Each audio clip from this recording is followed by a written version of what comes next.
Good morning class. चलिए आपका स्वागत है Shadab school of English and GK GS में। आज हम लोग स्पोकन पॉइंट ऑफ व्यू से 11वीं क्लास करने जा रहे हैं। जो लोग मुझे पहली बार देख रहे हैं वो लाइक सब्सक्राइब और कमेंट करना बिल्कुल ना भूलिएगा। आज हम लोग कुछ इस तरह के एक्सप्रेशंस को लेकर बात करेंगे, जैसे इस तरह से कहा जाए, अभी पार्टी करना कैसा रहेगा, उससे मुलाकात करना कैसा रहेगा, थोड़ी देर आराम करना कैसा रहेगा। इस तरह के वाक्य को जब आपको बोलना हो, इस तरह के सेंटेंसेस बोलना हो, तो आप इंग्लिश में किस तरह से बोलेंगे।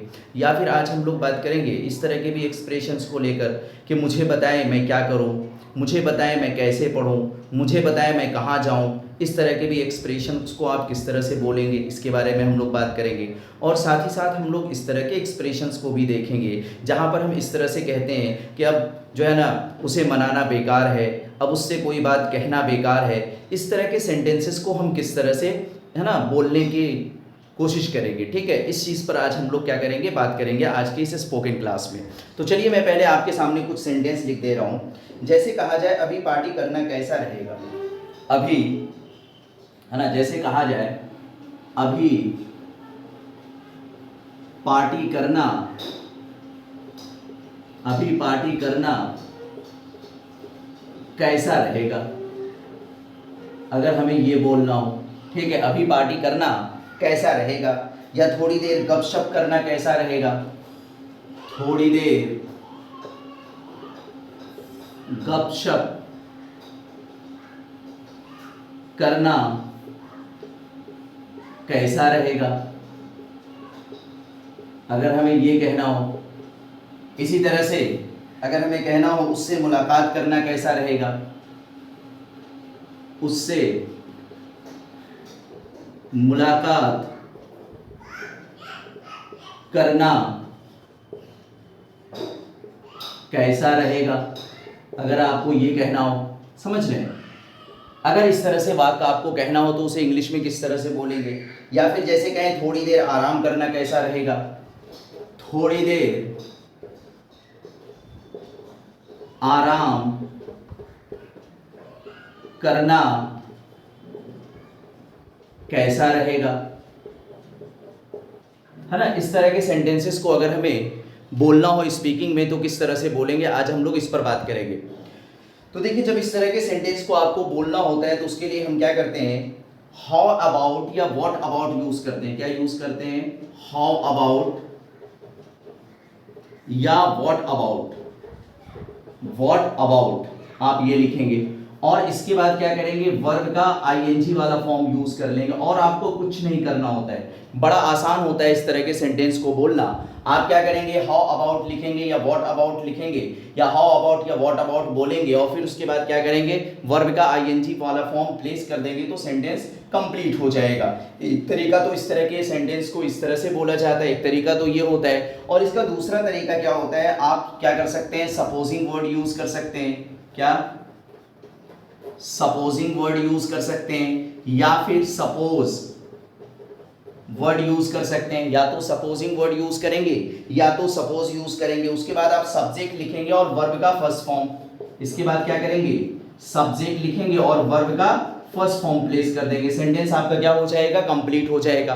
तो देखिए, ये जो सेंटेंसेस आपने लिखा है अभी पार्टी करना कैसा रहेगा, तो बड़ा आसान है। इसको जब इंग्लिश में बोलेंगे तो हम इस तरह से बोलेंगे, हाउ अबाउट, या तो आप हाउ अबाउट बोलेंगे या तो आप क्या बोलेंगे, व्हाट अबाउट। दोनों में से किसी का भी प्रयोग किया जा सकता है। हाउ अबाउट या what about enjoying the party आप कह सकते हैं या डूइंग द पार्टी कह सकते हैं, है ना। वर्ब का आईएनजी वाला फॉर्म यूज कर लेंगे, इंजॉइंग द पार्टी आप इस तरह से कह लेंगे, है ना। तो सेंटेंस क्या हो जाएगा, कंप्लीट हो जाएगा, है ना। हाउ अबाउट या what about enjoying the party, इसका मतलब क्या होगा, पार्टी करना कैसा रहेगा। या फिर इसे इस तरह से भी कह सकते हैं कि सपोजिंग, सपोजिंग या सपोज, सपोजिंग या suppose we enjoy the party, we enjoy the party आप ऐसे भी कह सकते हैं। इसका भी मतलब वही होगा कि पार्टी करना कैसा रहेगा।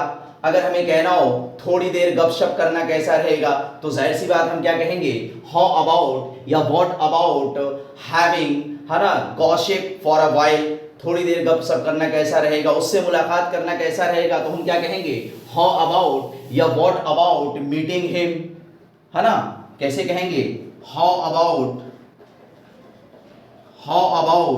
या व्हाट अबाउट मीटिंग हिम, ये कहेंगे। उससे मुलाकात करना कैसा रहेगा, समझिएगा, इस तरह से हम सेंटेंस को बोलेंगे। उससे मुलाकात करना कैसा रहेगा, है ना, उससे बातचीत करना कैसा रहेगा, बात समझ रहे हैं। चलिए, तो जब कभी भी हमें इस तरह का वाक्य बोलना हो तो हम उसके लिए क्या करेंगे, या तो हाउ अबाउट यूज करेंगे या तो हम व्हाट अबाउट यूज करेंगे। और हाउ अबाउट और व्हाट अबाउट के बाद हम क्या करेंगे, वर्ब के आईएनजी वाले फॉर्म का प्रयोग करेंगे। या फिर आप क्या कर सकते हैं, सपोजिंग वर्ड यूज कर सकते हैं और सपोज वर्ड भी यूज कर सकते हैं चाहे तो, है ना, दोनों में से किसी एक का प्रयोग करेंगे। और उसके बाद एक सब्जेक्ट लिखेंगे और वर्ब के फर्स्ट फॉर्म का प्रयोग करेंगे। यानी कुल मिलाकर सपोजिंग या सपोज के साथ प्रेजेंट इंडेफिनिट टेंस का आप यूज करेंगे तो इस तरह का एक्सप्रेशन आप बोल पाएंगे। ठीक है, चलिए मैं इसे रब कर रहा हूं। चलिए देखिए आगे बढ़ते हैं हम लोग। ठीक है, मैं और भी सेंटेंसेस को लिख दे रहा हूं आपके सामने, उसे भी इंग्लिश में।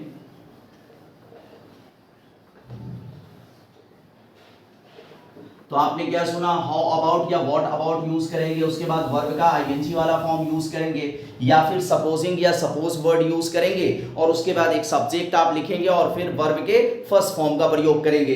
अब जैसे कहना हो कि थोड़ी देर आराम करना कैसा रहेगा, तो हम सेंटेंस क्या कहेंगे, हाउ अबाउट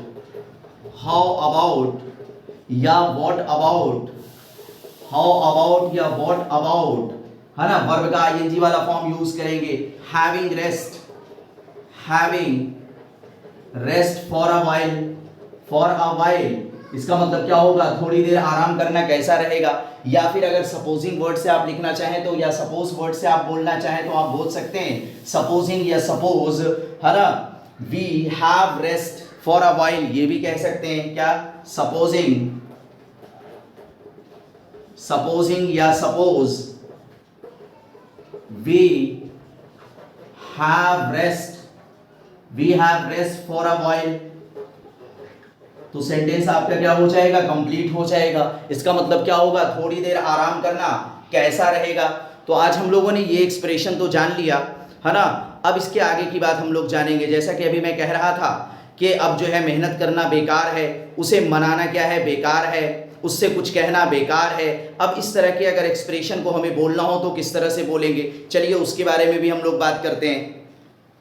देखिए ये छोटी सी वीडियो है लेकिन आपके बड़े काम की है, तो इसको पूरा वॉच करिएगा। और जो पहली बार मुझे देख रहे हैं वो लाइक, सब्सक्राइब और कमेंट करना बिल्कुल नहीं भूलिएगा, बेल आइकन प्रेस करना बिल्कुल नहीं भूलिएगा।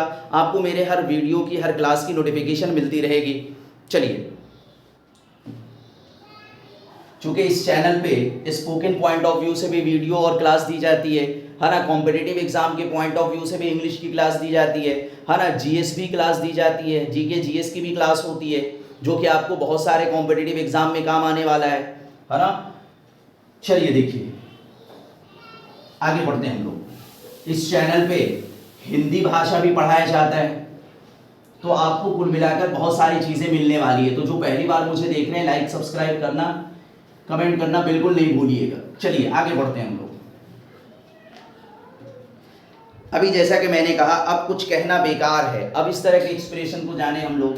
अब कुछ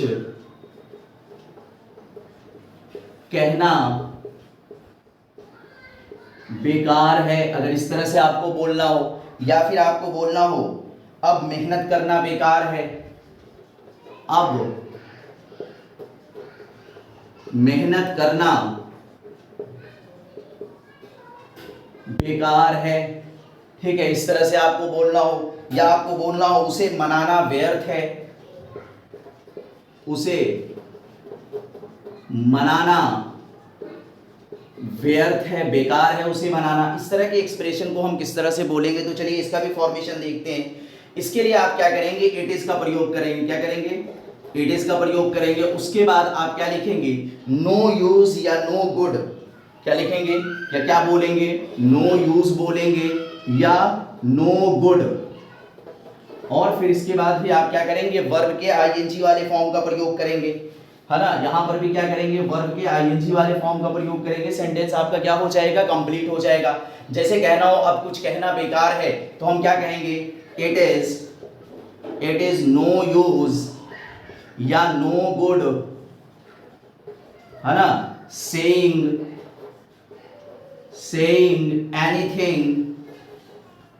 एनीथिंग नाउ, ये हो जाएगा सेंटेंस। इसका मतलब क्या होगा, अब कुछ कहना क्या है, बेकार है। इसी तरह से कहना हो अब मेहनत करना बेकार है, तो हम क्या कहेंगे, इट इज नो यूज या नो गुड, है ना, ट्राइंग नाउ।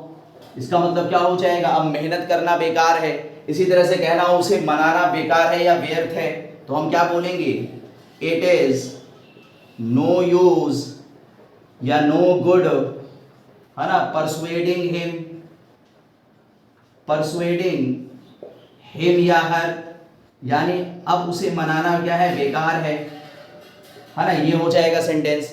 बात समझ रहे हैं। तो जब कभी भी इस तरह के एक्सप्रेशन को आपको बोलना हो तो आप इट इज यूज करेंगे, उसके बाद नो यूज या नो गुड के बाद वर्ब के आईएनजी वाले फॉर्म का प्रयोग कर लेंगे, सेंटेंस आपका क्या हो जाएगा, कंप्लीट हो जाएगा। चलिए आगे बढ़ते हैं। अब हम लोग इस तरह के एक्सप्रेशन को देखें, जैसे कहा जाए मुझे बताएं मैं क्या करूं, मुझे बताएं मैं कैसे पढूं, हालांकि मैं क्या करूं, कैसे करूं, है ना, कहाँ जाऊं, है ना, कैसे जाऊं, ये सब एक्सप्रेशन मैंने पहले बताया, लेकिन उसी में आप थोड़ा सा ऐड कर रहे हैं आगे कि मुझे बताएं मैं क्या करूं। तो जाहिर सी बात है बताएं, तो आप उसके लिए क्या करेंगे, टेल मी ऐड कर देंगे, है ना, मुझसे कहें तो आप टेल मी ऐड कर देंगे। बस उसके पहले इम्परेटिव सेंटेंस को क्या करना है, ऐड कर देना है। बाकी जो आपने एक्सप्रेशन पहले सुना था क्या करूं, तो आपने क्या सुना था, व्हाट टू डू, कैसे करूं, हाउ टू डू, है ना, कहाँ करूं, वेयर टू डू। इस तरह से मैं एक्सप्रेशन पहले बता चुका हूं, तो बस उसी को आपको क्या कर देना है, यहाँ पर ऐड कर देना है।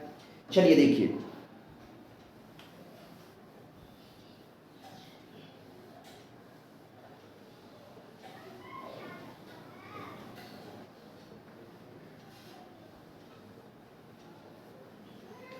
जैसे मैं कहूं मुझे बताएं मैं क्या करूं, मुझे बताएं क्या करूं, मुझे बताएं क्या करूं। तो क्या करूं के लिए व्हाट टू डू मैं पहले पढ़ा चुका हूं, मेरी पहली वीडियो जो है उसमें आप जाकर देख सकते हैं, है ना। इसी तरह से जैसे कहा जाए मुझे बताएं क्या खाऊं, मुझे बताएं क्या खाऊं, ये कहना हो, या फिर आप कहें मुझे बताएं कैसे पढूं, मुझे बताएं कैसे पढूं, ठीक है। तो इस तरह से अगर हमें कहना हो तो हम क्या कहेंगे, टेल मी, मुझे बताएं। अब इसमें हम क्या करूं तो हम क्या कर ऐड कर देंगे, what to do, what to do, मुझे बताएं क्या करूं, मुझे बताएं क्या खाऊं, तो हम क्या लिखेंगे, tell me what to eat, ये बोलेंगे, ठीक है। मुझे बताएं कैसे पढूं, तो हम क्या बोलेंगे, tell me how to read, कैसे पढूं, ये हमारा सेंटेंस हो जाएगा। तो आज हम लोगों ने स्पोकन पॉइंट ऑफ व्यू से 3 एक्सप्रेशन जाना। इन तीनों एक्सप्रेशन को अच्छे से समझ लीजिएगा, आपके बोलचाल में बहुत ज़्यादा उपयोगी सिद्ध होगा, ठीक है। तो आज के सेशन में हम लोग इतना ही रखते हैं, फिर अगले सेशन में मेरी आपसे क्या होगी, मुलाकात होगी। तो लाइक सब्सक्राइब करना, कमेंट करना बिल्कुल नहीं भूलिएगा। Okay, thank you.